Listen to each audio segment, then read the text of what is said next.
கர்த்தருடைய நாமத்துக்கு மகிமையும் கிருபையும் தயவும் உண்டாவதாக. இப்பொழுதும் நாம் தேவனுடைய சத்தத்துக்குள் கடந்து செல்ல போகிறோம். நாம் கடந்த சில வாரங்களாகவே இந்த எரேமியாவின் புஸ்தகம் 31ஆம் அதிகாரத்திலே கர்த்தர் சொல்லுகிறார் என்கிற வார்த்தைகளை நாம் பார்த்து வருகிறோம். அந்த வரிசையிலே அந்த அதிகாரத்தில் உள்ள கர்த்தர் சொல்லுகிறார் என்ற வார்த்தை இன்றைக்கு காலை நடந்த இருட்டோட ஜெபத்தோடு அந்த வார்த்தை நிறைவடைந்தது. அதை தொடர்ந்து அதே எரேமியாவின் புஸ்தகம் 31ஆம் அதிகாரத்திலே கர்த்தரை சார்ந்த இன்னொரு வார்த்தையை நாம் தியானிக்க போகிறோம். எரேமியாவின் புஸ்தகம் 31ஆம் அதிகாரம் 6வது வசனம் 6 வாசிக்கிறேன், ஜெபத்தோடு கவனிங்கள். எழுந்திருங்கள், சீயோனில் நம்முடைய தேவனாகிய கர்த்தரிடத்துக்கு போவோம் வாருங்கள் என்று எப்பிராயிமின் மலைகளில் உள்ள ஜாமக்காரர் கூறும் காலம் வரும். இந்த 6வது வசனம் எரேமியா 31:6 வாசிக்கும் போது கர்த்தரிடத்துக்கு என்கிறதான ஒரு வார்த்தையை பார்க்கிறோம். இந்த கர்த்தரிடத்துக்கு என்கிற வார்த்தை எதை குறிக்கிறது? பொதுவாகவே ஆவிக்குரிய உலகத்திலே செய்தி அல்லது பிரசங்கம் என்று சொன்னால் அது எல்லாருக்கும் தெரிந்த சுயமான ஒரு தலைப்பாகத்தான் இருக்கும். அவர்களாகவே ஒரு தலைப்பை போட்டுக் கொள்வதும் அதற்கு ஒரு வசனத்தை மேற்கோள் காட்டுவதாயிருக்கும். ஆனா நம்முடைய ஊழியத்தில் அப்படி அல்லாமல் வசனத்தை தான் முன்னாடி வச்சு அந்த வசனத்திற்கு ஒரு இடைச்சொல் அல்லது முடிவு சொல் அல்லது துவக்க சொல், ஒரு துவக்க சொல், ஒரு இடைச்சொல் அல்லது இறுதி சொல், ஏதோ ஒரு சொல் ஒரு வார்த்தை எடுத்துக்கிட்டு அதை வைத்து நாம் மணிக்கணக்காய் பிரசங்கிப்பதும் அதை வைத்து மணிக்கணக்காய் பிரசங்கத்தை கேட்பதுமாய் இருக்கிறோம். அந்த வரிசையிலே இங்கு கர்த்தருடைய நாமத்துக்கு மகிமை உள்ளதாக ஒரு இடைச்சொல்லை நாம் பார்க்கிறோம். ஏன் இந்த வார்த்தையை கர்த்தரிடத்துக்கு என்கிற வார்த்தையை இடைச்சொல் என்று நான் சொல்லுகிறேன் என்றால், அந்த வார்த்தை தேவனாகிய என்ற வார்த்தை ஆரம்பித்து அதுக்கப்புறம் கர்த்தரிடத்துக்கு என்று சொல்லி மூன்றாவதாக போவோம் வாருங்கள் என்று முடிகிறது. அப்ப தேவனாகிய என்ற வார்த்தை ஆரம்பித்து போவோம் வாருங்களில் முடிகிறது. நடுவுல தான் கர்த்தரிடத்துக்கு என்கிற வார்த்தை வருகிறது. அப்படியானால் இப்பொழுது அந்த இடைச்சொல் அது கர்த்தருடைய நாமம்தான், நாமமா இருந்தாலுமே அது இங்கு எழுத்தின்படி ஒரு இடைச்சொல்லாகத்தான் இருக்கிறது. இந்த இடைச்சொல்லாகிய கர்த்தரிடத்துக்கு என்கிற வார்த்தை எதை குறிக்கிறதா இருக்கிறது? அது எதை காண்பிக்கிறதா இருக்கிறது? ஒன்றை தெரிந்து கொள்ளுங்கள், நல்ல வார்த்தை பூரணமாய் எழுதப்பட்டிருக்கிற வார்த்தைகள் மட்டுமே அர்த்தம் உள்ளது அல்ல. வேதத்தில் இருக்கிற ஒவ்வொரு வார்த்தையுமே ஆழமும் அர்த்தமும் நல்ல தியானமும் நிறைந்தது. இப்போ இந்த கர்த்தரிடத்துக்கு என்கிற வார்த்தைக்கு அருமையான ஒரு விளக்கத்தை உங்களுக்கு வேதத்திலிருந்து காண்பிக்கிறேன். யாத்திரையாகமத்தின் புஸ்தகம் 32ஆம் அதிகாரம் 20வது வசனம். யாத்திரையாகமம் 32:20. அவர்கள் உண்டு பண்ணின கண்டு கர்த்தர் நல்லவே. கர்த்தருடைய நாமத்துக்கு மகிமை உண்டதாக. மன்னிக்கணும், வார்த்தை மாறுகிறது. 32ஆம் அதிகாரம் 31வது வசனத்தை வாசிக்கிறேன். யாத்திரையாக 32:31. அப்படியே மோசே கர்த்தரிடத்துக்கு திரும்பி போய், ஐயோ, இந்த ஜனங்கள் பொன்னினால் தங்களுக்கு தெய்வங்களை உண்டாக்கி மகா பெரிய பாவம் செய்திருக்கிறார்கள். இங்கு கர்த்தரிடத்துக்கு என்கிற வார்த்தைக்கு அழகான ஒரு விளக்கத்தை பார்க்கிறோம். மோசே என்கிற ஒரு தேவ மனுஷனுடைய வாழ்க்கையில சம்பவத்தை பார்க்கிறோம். திரும்பி போய் என்று பார்க்கிறோம். திரும்பி போய். எனக்கன்பான தெய்வ பிள்ளைகளே, இந்த கர்த்தரிடத்துக்கு என்கிற வார்த்தை முதலாவது எதை விளங்க பண்ணுவதா இருக்கிறது என்று சொன்னால், ஒரு மனுஷன் அல்லது ஒரு மனுஷி தேவனிடத்தில் போய் ஏதோ ஒரு நேரம் ஜெபித்தால் மட்டும் போதாது, அவர்கள் திரும்பவும் அந்த கர்த்தரிடத்துக்கு போக வேண்டும், அந்த கர்த்தருடைய சமூகத்திலே காத்திருக்க வேண்டும், அந்த தேவனுடைய சன்னிதானத்திலே துதித்து விழுந்து கிடக்கிறவர்களாய் இருக்க வேண்டும் என்பதை காண்பிக்கிறது. அந்த வார்த்தை ரொம்ப அழகா சொல்லுகிறது. எரேமியா சுத்திரம் 32 அதிகாரம் 31 வசனத்திலே கர்த்தரிடத்துக்கு திரும்பி போய் அப்படின்னு, கர்த்தருடைய நாமத்துக்கு மகிமையுள்ளதாக. ஆனா இந்த திரும்பி போகிற அனுபவம் எத்தனை பேருடைய ஜீவியத்தில் இருக்குது? திரும்பி போய் என்று சொன்னா சுத்திர பின்வாங்கி போகுதலோ, அல்லது சுத்திர மனம் கெட்டு போகுதலோ, அல்லது மறுதளித்து போகுதலோ கிடையாது. இந்த இடத்துல சொல்லப்படுகிற திரும்பி போய் என்ற வார்த்தை இயேசு கிறிஸ்துவின் உபத்திரவ காலத்தை குறிக்கிற வார்த்தையா இருக்குது. ஏன் இந்த வார்த்தை இயேசுவின் உபத்திரவத்தை குறிக்குதுன்னா, இந்த யாத்திரையாக 32, 31 திரும்பி போய் தேவனிடத்தில் புலம்புகிறதை பார்க்கும். இந்த திரும்பி போன காரியம் எதை காண்பிக்கிறது என்று சொன்னால், இயேசு கிறிஸ்துவானவர் கெத்செமனே தோட்டத்திலே ஜெபிக்கிறதுக்கு போனார். அப்படி ஜெபிக்கிறதுக்கு போன இடத்துல சீசர்கள் உறங்கி விட்டார்கள். திரும்ப வெளியே வருகிறான். கர்த்தர் நல்லவே, கர்த்தர் நல்லவே.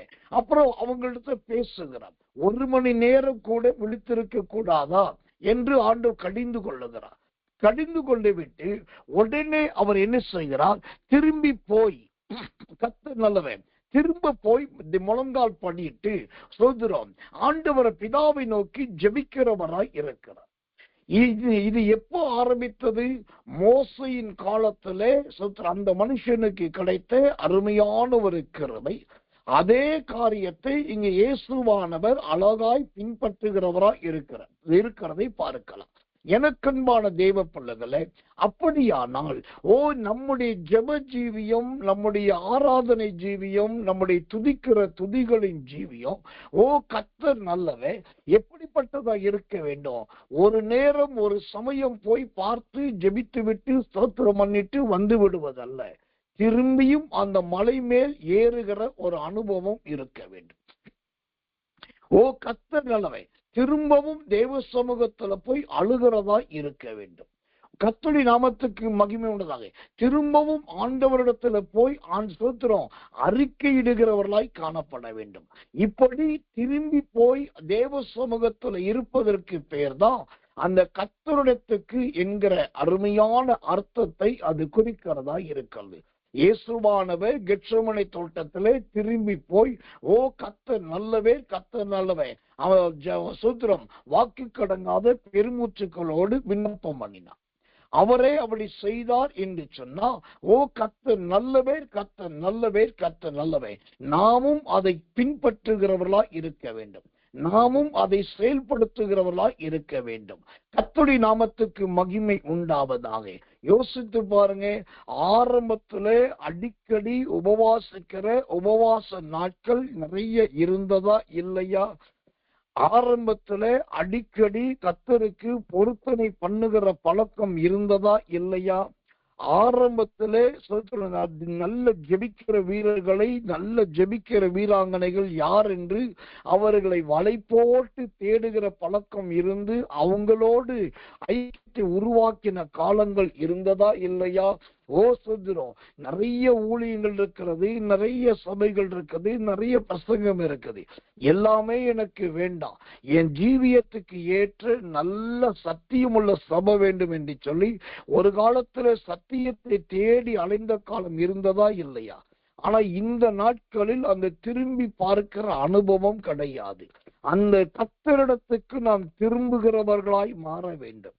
கர்த்தருடைய சன்னிதானத்துக்கு திரும்புகிறவர்களாய் மாற வேண்டும். கர்த்தருடைய வார்த்தைகளை நிறைவேற்றுவதிலே திரும்புகிறவர்களாய் காணப்பட வேண்டும்.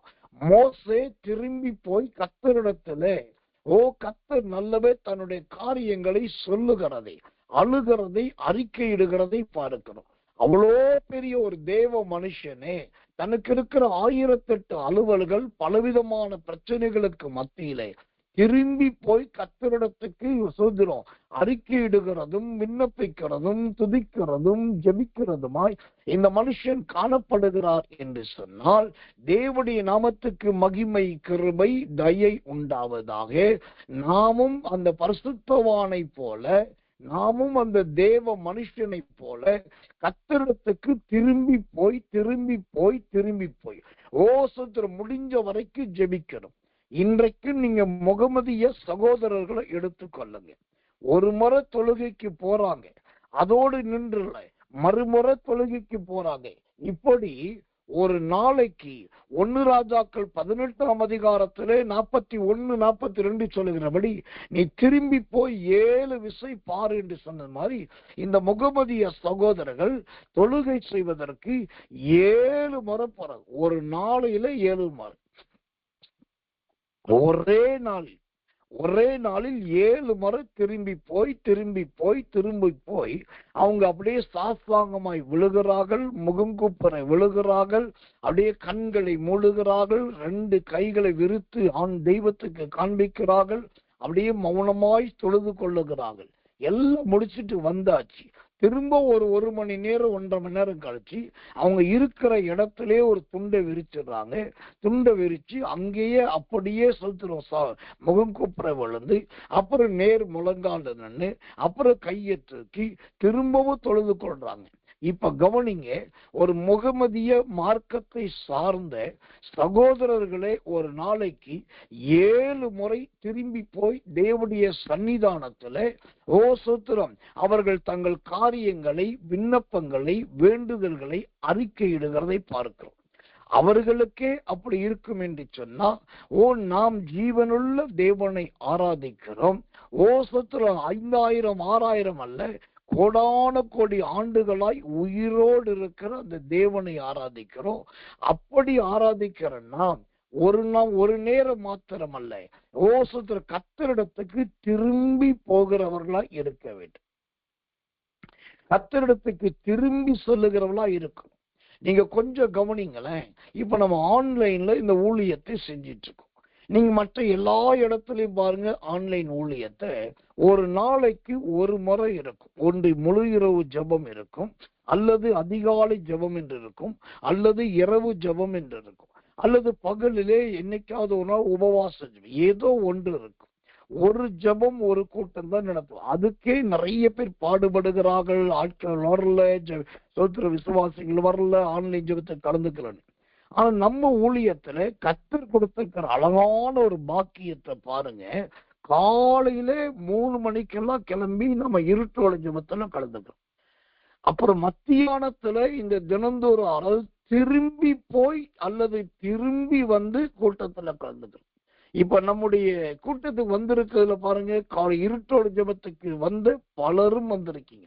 இப்ப இவங்கெல்லாம் யாருன்னா திரும்பி போய் கர்த்தரிடத்தில் விண்ணப்பிக்கிறவர்கள்.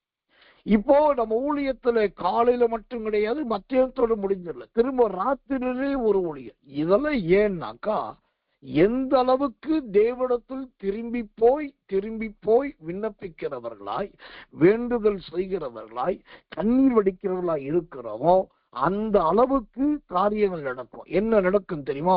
முதலாவது, நிறைய பாவங்கள் நம்மை நெருங்குவது தானாகவே தடையாகும். கரைப்படுத்தக்கூடிய, அசுசிப்படுத்தக்கூடிய எந்த பாவமும் காரணம் இல்லாமல் நம்மை நெருங்குவதற்கு ஆண்டவர் விட்டுற மாட்டார். ஏன்னா நம்ம திரும்பி போய் தேவ சமூகத்துல காத்திருக்கிறோம். 2வதாக, இந்த திரும்பி ஜெபிக்கிறதுனால கிடைக்கிற 2வது பெரிய பாக்கியம் என்னன்னா, நம்முடைய சிந்தனை எண்ணம் எல்லாமே உலகத்துக்குரியதா இராதபடிக்கு ஏறத்தாழ அது கர்த்தருக்குரியதா மாறிடும். கர்த்தரை குறித்த சிந்தை, கர்த்தரை குறித்த எண்ணம், ஊழியத்தை குறித்த யோசனை இதுவே வந்துட்டு இருக்கும். அப்போ ஒன்று பாவம் அதிகமாய் நெருங்காது.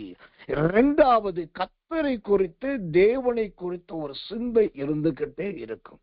3வது காரியம் என்னன்னாக்கா, நம்முடைய ஜீவியம் மற்றவர்களுக்கு ஒரு பிரமிப்பாய் மாறும்.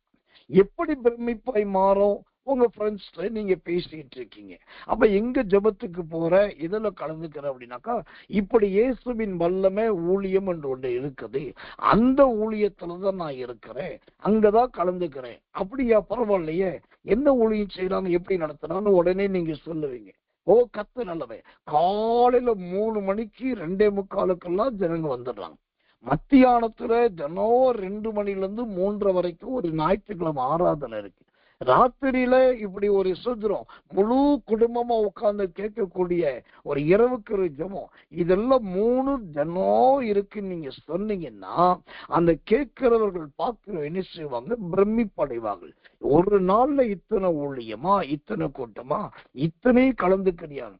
அப்போ இந்த திரும்பி போய் தேவ சந்நிதியில் காத்திருக்கிற அனுபவம் நம்ம வாழ்க்கையில் எதை கொண்டு வரும், நிறைய பிரமிப்பை கொண்டு வரும். இது இயேசுவின் வல்லமை கூட்டத்தை குறித்து சொல்லும் போது மாத்திரம் பிரமிப்பு அல்ல, நீங்க தொடர்ந்து தேவ சன்னிதானத்திலே தேவ சமூகத்துல வரும்போது திடீரென்று கர்த்தரிடத்திலிருந்து ஒரு பெரிய நன்மை உண்டாகும். திடீரென்று கர்த்தரிடத்திலிருந்து ஒரு பெரிய சேமம் உண்டாகும். இந்த நிறைய பேருக்கு வாஞ்சை என்னன்னா, ஜெபிச்ச உடனே நடக்கணும், ஸ்தோத்திரம் பண்ண உடனே நடக்கணும், நம்ம கேட்ட உடனே நடக்கணும். ஆனா ஆண்டவருக்கு ஒரு பழக்கம் இருக்கு, எதையுமே சேமித்து வைத்து கொடுக்கிற தேவன். அது அழகாக நல்ல சேவ் பண்ணி அல்லாட்டி நல்லா கலெக்ட் பண்ணி அதை கொண்டு வந்து கொடுக்கிறவர் தான் நம்முடைய தேவன். அப்போ கர்த்தர் அடுத்தது என்ன நடக்கிறது, எதிர்பாரா விதத்திலே வீட்டிலே வாழ்க்கையில இந்த அற்புதங்கள் நடக்கும். கர்த்தருக்கு மகிமை உண்டாவதாக. இந்த கர்த்தரிடத்துக்கு திரும்பி போவோம். இப்ப மோசே திரும்பி போய் ஜெபித்தான். இப்ப அதனால நடக்கிற 5வது காரியம் என்னன்னாக்கா, தேவையில்லாத வியாதிகள், தேவையில்லாத நோய் பேய்கள், தேவையில்லாத விக்கினங்கள் இது உங்களை தொடவே தொடாது. இயேசு கிறிஸ்துவை பாருங்க, திரும்பி போய் கெத்செமனே தோட்டத்துல ஜெபிக்கிறவராயிருந்தார். திரும்பி போய் ஒலிவ மலையிலே விண்ணப்பிக்கிறவராயிருந்தார். அப்படியே திரும்பி போய் பிதாவினிடத்தில் விண்ணப்பிக்கிறவராயிருந்த இயேசு கிறிஸ்துவின் வாழ்க்கையில எத்தனை நாள் அவர் வியாதிப்பட்டார், எத்தனை நாள் நோய்வாய்ப்பட்டார். கர்த்தர் நல்லவே, கர்த்தர் நல்ல, எத்தனை நாள் அவர் படுத்த படுக்கையா இருந்தார். ஏன் அந்த நாட்கள்ல நோயே இல்லையா? இயேசு இருந்த அந்த தேசத்துல, இயேசு ஊழியம் செய்த அந்த ஊர்ல வியாதியே இல்லையா? இயேசு சுகமாக்கினதே வியாதியஸ்தர்களை தானே, இயேசு விடுவித்ததே சுத்திர பிணியாட்களை தானே. அப்ப இவருக்கு ஏன் இந்த வியாதி வரல? அவர் ஆண்டவர்ன்றதுனால வரல அப்படின்னு நீங்க சொல்லலாம். அது கிடையாது, காரணம் அது கிடையாது. அவர் ஆண்டவர்ன்றதுனால வியாதி வரல அப்படின்னா அவருக்கு பசின்றது வந்திருக்க கூடாது, ஏன்னா ஆண்டவர்ல. அவருக்கு தூக்கமும் வந்திருக்க கூடாது, ஏன்னா அவர் ஆண்டவர். அப்புறம் கர்த்தர் அவருக்கு ஒரு படகுன்றது தேவைப்பட்டிருக்கவே கூடாது, ஏன்னா அவர் ஆண்டவர். அப்போ பசியோ தூக்கமோ வாகனமோ எதுவுமே இல்லாம எல்லாமே இயற்கையின்படி நடந்தா அவர் ஆண்டவர். ஆனா இயேசுவின் வாழ்க்கையில பாருங்க, அவர் திரும்பி விண்ணப்பிக்கிறவராய், திரும்பி ஒலிவமலைக்கு போகிறவராய், திரும்பி கெத்செமனே தோட்டத்துக்கு போகிறவராய், திரும்பி வனாந்திரத்தில் போய் ஜெபிக்கிறவராய் இருந்ததுனால நோயும் பேயும் பலவீனமும் அவரை தொடாதது மாத்திரம் அல்ல, அதற்கு பதில் அவரிடத்தில் வந்த எல்லா நோயாளிகளும் பேயாளிகளும் பரிபூர்ண சுகமடைந்தார்கள். அப்போ இந்த எரேமியா 31:6 படி கர்த்தரிடத்துக்கு என்று சொன்னா முதலாவது அது தேவனிடத்தில் திரும்புகிற அனுபவம். கர்த்தருடைய நாமத்துக்கு மகிமை கிருபை தயை உண்டாவதாக. ஆண்டவரிடத்தில் திரும்புங்கள், தேவனுடைய சன்னிதானத்துக்கு திரும்புங்க. நான் இந்த நேரத்துல ஒரு வார்த்தையை வெளிப்படையாகவும் மனம் திறந்தும் சொல்ல விரும்புறேன். என்னன்னா, இந்த காலையில இருட்டோட ஜெபத்துல தவறாம கலந்து கொள்ளுகிற சிலரை நான் பார்த்திருக்கேன், நல்லாவே தெரியும், அவங்களை குறித்து நான் அறிஞ்சிருக்கேன். அதே தேவ பிள்ளைகள் தவறாம தினந்தோறும் ஆராதனைக்கு வருகிறவர்களாயும் இருக்கிறார்கள். அதே தேவ பிள்ளை இரவில் நடக்கிற இரவுக்கு ஒரு ஜெபத்திலும் தவறாமல் வருகிறவர்களா இருக்கிறார்கள். இப்போ இவங்களுக்கெல்லாம் குடும்பம் கிடையாது, சொத்து பிள்ளைகள் கிடையாது, வேற வேலை வாய்ப்பு வெற்றி எதுவுமே கிடையாது, அதனாலதான் வர்றாங்க என்பது கிடையாது. இவங்களுக்கும் குடும்பம் உண்டு, அவங்களுக்கும் புருஷன் மனைவி உண்டு, அவர்களுக்கும் பிள்ளைகள் உண்டு, நிறைய வேலைகள் உண்டு. ஆனா அவைகளுக்கு மத்தியில இந்த கூட்டங்களுக்கு திரும்பி திரும்பி நீங்க கலந்துக்கிறீங்கன்னு வச்சுக்கோங்களேன், உங்களுக்கு தான் ஒரு தேவ வார்த்தையை சொல்றேன். நீங்க எதிர்பாரா விதத்துல மகிமையின் தேவனாகி கர்த்தர் உங்க வாழ்க்கையில வந்து தரிசிக்க அவர் நுழைய போகிறார். அவர் வந்து தன்னை வெளிப்படுத்த போகிறார்.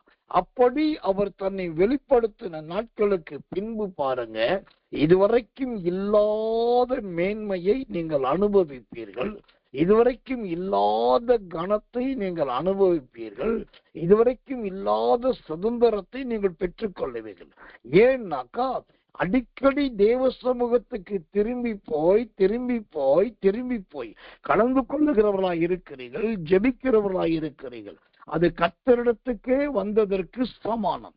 அப்படியானால் இந்த வேதத்துல இத்தனை பேருக்கு கர்த்தர் செய்த நன்மை செய்த ஆண்டவர் உங்களுக்கும் நன்மை செய்வார். அப்ப எரேமியா 31:6 படி கர்த்தரிடத்துக்கு என்று சொன்னால் முதலாவது அது தேவனிடத்துக்கு ஜெபத்துக்காக நாம் திரும்புகிற அனுபவத்தை குறிக்கிறது. இரண்டாவதாக கர்த்தருடைய நாமத்துக்கு மகிமை உண்டாவதாக. இந்த கர்த்தரிடத்துக்கு என்கிற வார்த்தை எதை குறிக்கிறதா இருக்கிறது, அதை குறித்து வேதம் என்ன சொல்லுகிறது? ஒரு கிருபையுள்ள வசனத்தை உங்களுக்கு காண்பிக்கிறேன், ஜெபத்தோடு கவனியுங்கள். யாத்திரையாகமம் 32ஆம் அதிகாரம் 30வது வசனம். யாத்திரையாகமம் 32:30. மறுநாளிலே மோசே ஜனங்களை நோக்கி, நீங்கள் மகா பெரிய பாவம் செய்தீர்கள், உங்களுக்காக பாவ நிவர்த்தி செய்யக்கூடுமோ என்று அறிய இப்பொழுது நான் கர்த்தரிடத்துக்கு ஏறி போகிறேன். அல்லேலூயா. இப்பொழுது நான் கர்த்தரிடத்துக்கு ஏறி போகிறேன். ஆம், ஒரு தேவ பிள்ளையின் ஜீவியம் முதலாவது கர்த்தரிடத்துக்கு திரும்பி போய் ஜெபிக்கிறதும் துதிக்கிறதுமா இருக்கணும். இரண்டாவது ஒரு தேவ பிள்ளையின் ஜீவியம் எப்படி இருக்குன்னா கர்த்தரிடத்துக்கு ஏறி போகிற அனுபவம் இருக்கணும். இந்த ஏறி போகணும் அப்படின்றது எதை குறிக்கிறது? ஒரு சின்ன விளக்கத்தை உங்களுக்கு சொல்றேன். ஏறி போகுதல் என்று சொன்னா, சிலர் சொல்றாங்க, அவன் தேவ மனுஷன் மோசே மலைக்கு மேலே ஏறணும், சிகரத்துக்கு மேலே ஏறணும், கொடுமுடிக்கு மேலே ஏறணும், உச்சிக்கு போகணும், அதனாலதான் அந்த ஏறி போகிறேன் மோசே சொல்றாங்க. ஆனா அதை விட இன்னொரு நல்ல அருமையான விளக்கத்தை பாருங்க. அங்க மோசே சொல்லுகிறார், நீங்கள் மகா பெரிய பாவம் செய்தீர்கள், உங்களுக்காக பாவ நிவர்த்தி செய்யக்கூடுமோ என்று அறிய இப்பொழுது நான் கர்த்தரிடத்துக்கு ஏறி போகிறேன். இந்த ஏறி போகிறேன்கிற வார்த்தை எதை குறிக்கிறது தெரியுமா? இவ்வளவு நாட்கள் நான் ஜெபித்ததை விட இன்னமும் அதிகமா ஜெபிக்க போறேன். இவ்வளவு நாட்கள் நான் கர்த்தரை பிதாவை ஸ்தோத்திரத்தை விட இன்னமும் அதிகமா ஸ்தோத்தரிக்க போறேன்.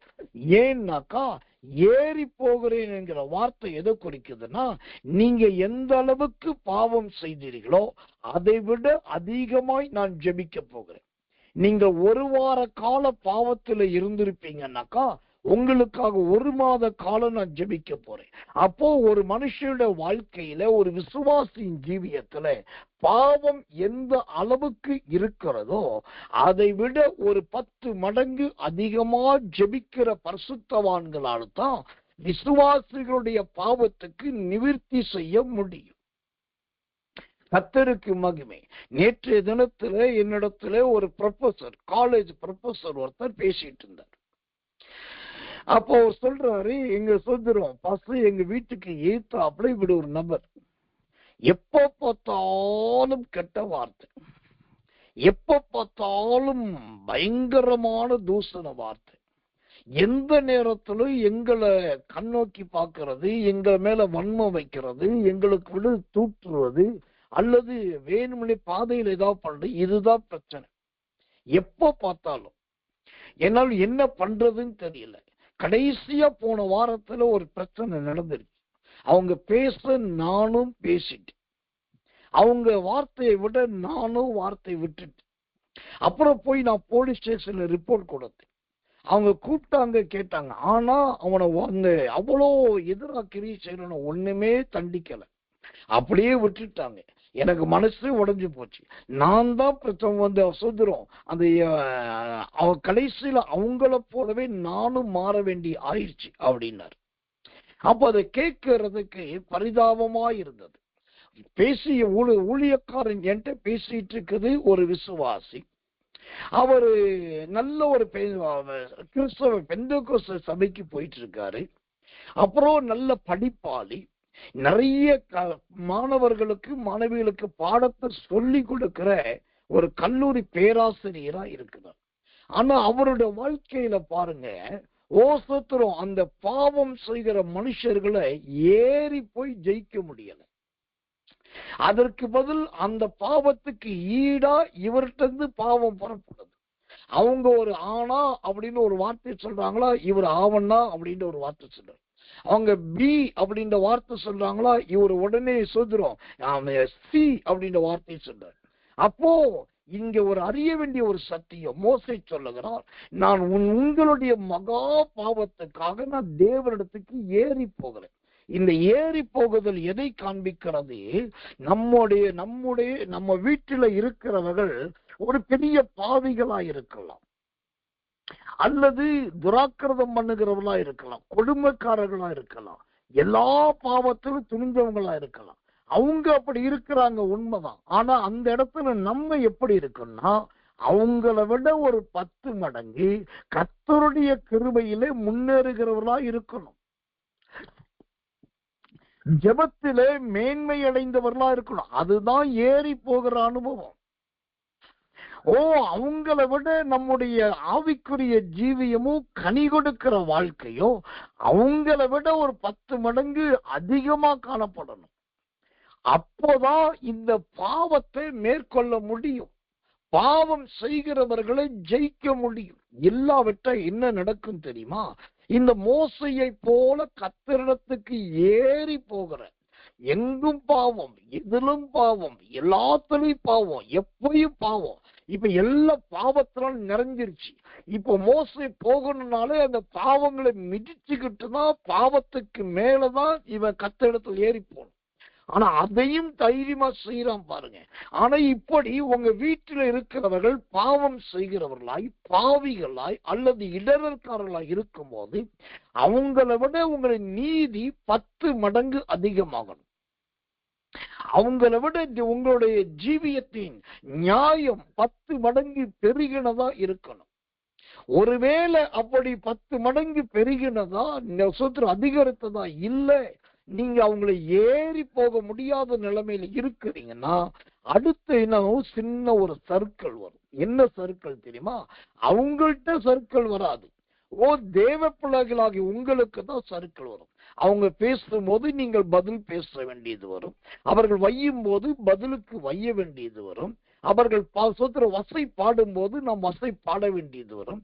அவர்கள் சொல்லுவதற்கு பதிலுக்கு பதில் செய்ய வேண்டியது இருக்கும். கடைசியில திரும்பி பார்த்தா அவங்களையும் நம்மை நிறுத்தி பார்த்தா அவங்கள விட நாம் தான் கரைப்பட்டு இருப்போம். அவங்க ரொம்ப கேஷுவலா ரொம்ப கூலா இருப்பாங்க. அப்ப நாம் கரைப்படக்கூடாது என்று சொன்னால், உங்க வீட்டில் இருக்கிற பாவிகள், உங்க ஜீவியத்தில் இருக்கிறதான பாவம் பண்ணுகிறவர்கள், விடாப்பு முடியாத பாவத்தில் சுழண்டு கொண்டிருக்கிற யாரோ அவர்களை விட நீங்க தேவனுடைய கிருபையிலே ஏறுகிறவர்களாய் மாறுங்க. தேவனுடைய சன்னிதானத்துக்கு ஏறி போகிறவர்களாய் மாறுங்க. அதைத்தான் யாத்திரை 33:30 சொல்லுகிறார், ஏறி போகிறேன், கர்த்தருடைய நாமத்துக்கு மகிமை உண்டாவதாக. எனக்கன்பான தேவ பிள்ளைகளே, இந்த ஏறி போகிற அனுபவம் நம்முடைய ஜீவியத்துல வந்துருச்சுன்னு வச்சுக்கோங்களேன். கர்த்தர் நல்லவர், கர்த்தர் நல்லவர். இந்த உலகத்துல எந்த காரியத்தையும் நம்மால் மேற்கொள்ள முடியும், எந்த காரியத்தையும் நம்மால் ஜெயிக்க முடியும். கர்த்தருடைய நாமத்துக்கு மகிமையும் கிருபையும் தயவும் உண்டாவதாக. இங்கே மோசே மாத்திரம் ஏறி போகிறவராய் அல்ல, இன்னொருவர் ஏறி போகிறதை காண்பிக்கிறேன். யோவான் சுவிசேஷத்தின் புஸ்தகம் 20ஆம் அதிகாரம் 17வது வசனம். யோவான் 20:17. இயேசு அவளை நோக்கி, என்னை தொடாதே, நான் இன்னும் என் பிதாவினிடத்துக்கு ஏறி போகவில்லை. நீ என் சகோதரனிடத்துக்கு போய், நான் என் பிதாவினிடத்துக்கும் உங்கள் பிதாவினிடத்துக்கும் என் தேவனிடத்துக்கும் உங்கள் தேவனிடத்துக்கும் ஏறி போகிறேன் என்று அவர்களுக்கு சொல்லு என்றார். ஏறி போகிறேன் என்று அவர்களுக்கு சொல்லு என்றார். மோசே ஒரு காலத்திலே பாவம் செய்தவர்களுக்காக எப்படி ஏறி போகிறவராய் இருந்தாரோ, அதே போல இங்க இயேசு கிறிஸ்து முழு உலகத்தின் பாவத்தை சுமந்து தீர்த்தவராய், சிலுவையிலே அவைகளை அழித்து போட்டவராய், இப்போ உயிர்த்தெழுந்த இயேசு சொல்லுகிறார். 2 வார்த்தை சொல்றத கவனிக்கணும். அந்த யோவான் 20:17 சொல்லுகிறார், நான் இன்னும் என் பிதாவினிடத்தில் ஏறி போகவில்லை, நான் ஏறி போகவில்லை என்று சொல்லுகிறார். அப்புறம் பின்னாடி சொல்லுகிறார், நான் என் பிதாவிடத்துக்கு ஏறி போகிறேன் என்று சொல்லுகிறார். இது எதை குறிக்கிறது? இது எல்லாருடைய வாழ்க்கையில் வருகிற ஆவிக்குரிய பலவீனத்தை குறிக்கிறது. எல்லா நாளும் கர்த்தருடைய சந்நிதியில் ஏறிட்டு இருக்க முடியுமா? எல்லா நாளும் உபவாசம் இருந்துட்டு இருக்க முடியுமா? எல்லா நாளும் காத்திருக்கிறது மட்டும்தான் வேலைன்னு காத்துட்டு இருக்க முடியுமா? எல்லா நாளும் தேவ ஊழியம் என்ற ஊழியத்தில் மட்டும் இருக்க முடியுமா? முடியாம போ. அப்போ சில நேரத்தில் சொல்றது ஏறி போகவில்லை என்கிறதானே ஒரு மனசாட்சி, குற்ற மனசாட்சி நம்மையே தொடும். ஆனா அந்த ஏறி போகவில்லை என்கிற சிந்தை வந்துருச்சுன்னா அடுத்து உடனே என்ன செய்யணும்? தேவனிடத்தில் ஏறி போகக்கூடிய எண்ணம் வரணும். ஏன்னா அதே வசனத்துல திரும்ப கர்த்தர் சொல்லுகிறார், யோவான் 20:17, நான் என் பிதாவினிடத்துக்கு ஏறி போகிறேன். அல்லேலூயா. அப்ப எனக்கன்பான தெய்வ பிள்ளைகளே, இந்த சத்தியத்தை புரிந்து கொள்ளுங்க. உங்க குடும்பத்துல, உங்க வீட்டில, உங்க ஜீவியத்துல, உங்க சபையில, உங்க ஊழியத்துல, உங்களுடைய வியாபார ஸ்தலத்துல, உங்களுடைய இருக்கிற இடத்துல உங்களோடு இருக்கிறவர்கள் பாவம் செய்யலாம், அக்கிரமம் செய்யலாம், மதுபானம் குடிக்கலாம், கெட்ட வார்த்தை பேசலாம், துன்மார்க்கம் பண்ணலாம், கொள்ளையடிக்கலாம், எதுவும் செய்யலாம். அது அவர்களுடைய பங்கு. ஆனா அவர்களோடு கூட இருக்கிற நீங்கள், அவர்களோடு கூட ஜீவனம் பண்ணுகிற நீங்கள் அவர்களை விட 10 மடங்கு அபிஷேகத்தில் நிறைந்தவர்களா இருக்கணும். அவர்களை விட 10 மடங்கு அதிகமா கர்த்தருடைய சமூகத்துல கண்ணீர் வடிக்கிறவர்களா இருக்கணும். அவர்களை விட நீங்க அதிகமா கர்த்தரை நல்ல தொழுது கொண்டு கர்த்தரையே பிடித்து கொள்ளுகிறவர்களா இருக்கணும். இப்படி எல்லாம் இருந்தால்தான் இங்க இயேசு சொல்லுகிறார் பாருங்க, ஒரு முறை ஏறி போகவில்லை என்று சொன்னவே மரிப்போற சொல்றாரு, நான் ஏறி போகிறேன் என்று. அந்த நல்ல பாக்கியம் கிடைக்கும். எனக்கன்பான கர்த்தருடைய பிள்ளைகளே, இந்த எரேமியாவின் புஸ்தகம் 31ஆம் அதிகாரம் 6வது வசனத்தின்படி கர்த்தரிடத்துக்கு என்று சொன்னால் அது முதலாவது தேவனுடைய சன்னிதானத்துக்கு அடிக்கடி திரும்பி போவதை காண்பிக்கிறது. 2வது நம்மோடு இருக்கிற மனிதர்களை விட அதிக நீதியை வெளிப்படுத்துகிற ஏறி போகிற அனுபவத்தை காண்பிக்கிறது. 3வதாக கர்த்தர் நல்லவன். இப்போ முதல் சொன்னேன், திரும்பி போய் மோசே ஜெபித்தான். 2வது சொன்னேன், ஏறி போய் மோசே ஜெபித்தான். இயேசுவும் திரும்பி போனார், இயேசுவும் ஏறி போனார். அப்ப இதனால என்ன விளைவு உண்டானது? இதனால ஏதாவது பிரதிபலன் இருக்குதா? அடிக்கடி ஏறி போறதுனால ஏறி போறதுனால அல்லது அடிக்கடி திரும்பி போறதுனால, கர்த்தரிடத்துக்கு அடிக்கடி போறதுனால ஏதாவது நன்மை இருக்குதான்னா ஒரு வசனத்தை வாசிக்கிறேன். லூக்கா சுவிசேஷத்தின் புஸ்தகம் 1ஆம் அதிகாரம் 16வது வசனம். லூக்கா 1:16. அவன் இஸ்ரவேல் சந்ததியாரில் அநேகரை அவர்கள் தேவனாகிய கர்த்தரிடத்துக்கு திருப்புவான். அல்லேலூயா. அநேகரை கர்த்தரிடத்துக்கு திருப்புவான். நல்ல தேவ பிள்ளை ஜீவியத்திலே அடிக்கடி தேவ சன்னிதானத்துக்கு திரும்புகிறவர்களாய், அடிக்கடி தேவ சன்னிதியில் ஏறுகிறவர்களாய் இருந்தா இவங்க ஓடி ஓடி சுவிசேஷத்துக்கு கைப்பிரதி கொடுக்க வேண்டாம். இவங்க ஓடி ஓடி கிராமங்கள் தோறும் நின்று பாட்டு பாட வேண்டாம். ஓடி ஓடி மெக்காபோன் எடுத்து சத்தியத்தை அறிவிக்க வேண்டாம். நீங்க திரும்பி போய் ஜெபிக்கிறவர்களாயிருங்க, ஏறி போய் மன்றாடுறாங்க. அப்படி செய்தால் மட்டுமே போதும். இந்த லூக்கா 1:16 சொல்லுகிறது யோவா ஸ்நானங்களை குறித்து. அவன் அநேகரை கர்த்தரிடத்துக்கு திருப்புவான். அநேகரை கர்த்தரிடத்துக்கு திருப்புவான். ஆம், இன்றைக்கு நாம் வாழ்கிற வாழ்க்கைக்கு ஒரு அர்த்தம் வேண்டும். இன்றைக்கு ஜீவிக்கிற ஜீவியத்துக்கு ஒரு அர்த்தம் வேண்டும். ஒரு மனுஷன் கடவுளை பார்க்கணும் அப்படின்னு விரும்பணும். அப்போ ஒரு முனிவர்கிட்ட போய் சொன்னான், ஓ நான் சாமியை பார்க்கணும், உங்களுக்கு தைரியம் இருந்தா சாமியை காட்டுங்க அப்படி. அப்போ உடனே சரி நீ கடவுளை தானே பார்க்கணும்னு, நான் கேட்கிற கேள்விக்கு பதில் சொல், நீ யார் அப்படின்னு. உடனே அவன் சொன்னான், என் பேர் ராஜேஷ். அவர் சொன்னாரு, நான் அதை கேட்கல, அது உன் பேர், நீ யாருன்னு கேட்டேன். உடனே சொன்னா, எங்க அப்பா ராஜகுமார், ராஜகுமாரோட பையன், அது உன்னுடைய பிறப்பு, நான் உன் பிறப்ப கேட்கல, நீ யாருன்னு கேட்டேன்.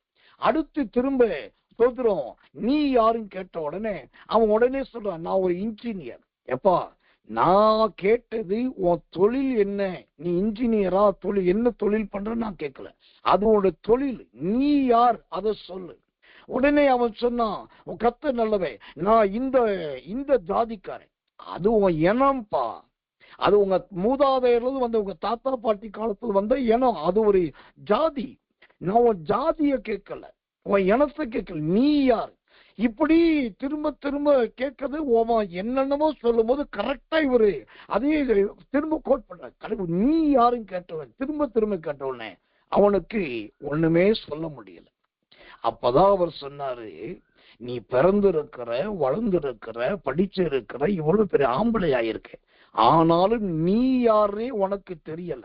ஆனா அதை விட்டுட்டு ஆண்டவரை நான் பார்க்கணும், கடவுளை பார்க்கணும், தெய்வத்தை பார்க்கணும், அவரை கண்டாதான் நம்புவேன்னு சொல்லிய, முதலாவது நீ உன்னை அறிந்து கொள், பின்பு அவர் தன்னை உனக்கு வெளிப்படுத்துவார் என்று சொல்லிட்டார்.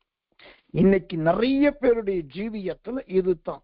ஓ கர்த்தரிடத்துக்கு ஏறி போவோம் என்று சொன்னா, ஓ சொத்துரு ஆண்டவரனுக்கு தரிசனம் கொடுக்கட்டும், ஆண்டவரனுக்கு வெளிப்பாடு சொல்லட்டும், அவர் என் கண்ணுக்கு காணப்படட்டும், அவர் எனக்கு ஒரு பாரத்தை கொடுக்கட்டும், அவர் என்கிட்ட பேசட்டும்னு சொல்லி விதண்டாவாதம் பண்ணோம்.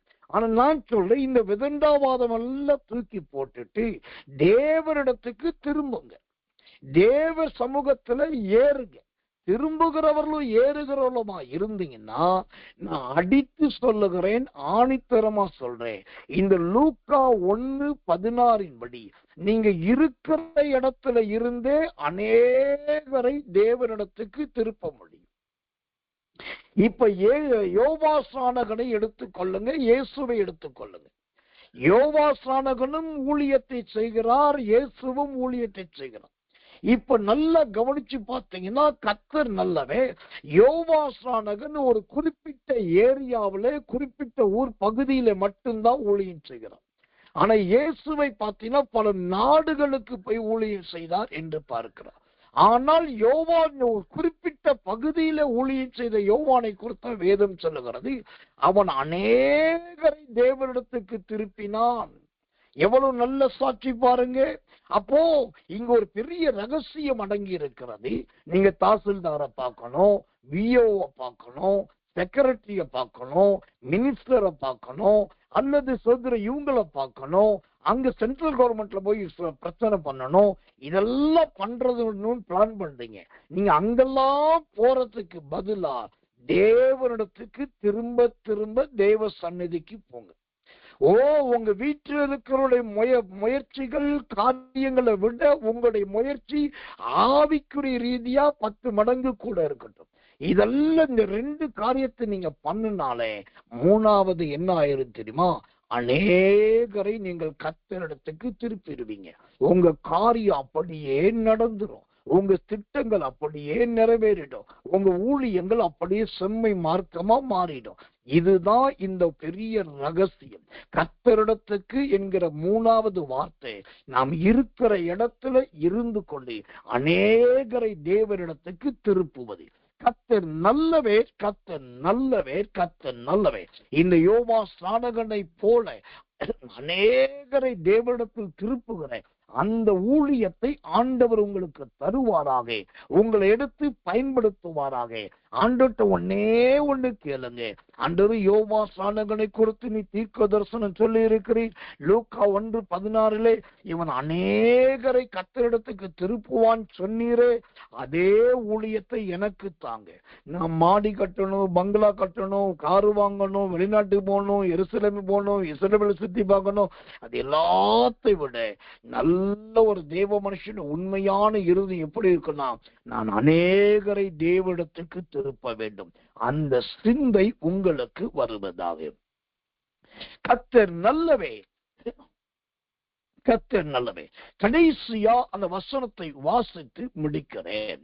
எரேமியாவின் புஸ்தகம் 31ஆம் அதிகாரம் 6வது வசனம். எரேமியா 31:6. எழுந்திருங்கள், சீயோனில் நம்முடைய தேவனாகிய கர்த்தரிடத்துக்கு போவோம் வாருங்கள் என்று எப்பிராயீமின் மலைகளுள்ள ஜாமக்காரர் கூறும் காலம் வரும். இங்கு கடைசி ஆண்டவர் சொல்லுகிறார், கர்த்தரிடத்துக்கு என்று சொன்னா அதுக்கு முதலாவது நீங்கள் எழும்பணும். எழும்புங்கள். அப்படி எழும்பும் போது நேர சீயோனில் இருக்கிற கர்த்தரிடத்துக்கே நாம் போயிடும். அது எவ்வளவு பெரிய பாக்கியம், எவ்வளவு பெரிய ஸ்லாக். யார்ட்டையும் அப்பாயின்மெண்ட் தேவையில்லை, எந்த விதமான என்ட்ரி டிக்கெட் தேவையில்லை, என்ட்ரி கார்டு தேவையில்லை. நேர சீயோன் இருக்கிற கர்த்தர்ட்ட போயிடுவோம். எனக்கு அன்பான தேவ பிள்ளையே, இந்த எரேமியா 31:6 சொல்லப்பட்ட ஒரு இடைச்சொல் தான் கர்த்தரிடத்துக்கு.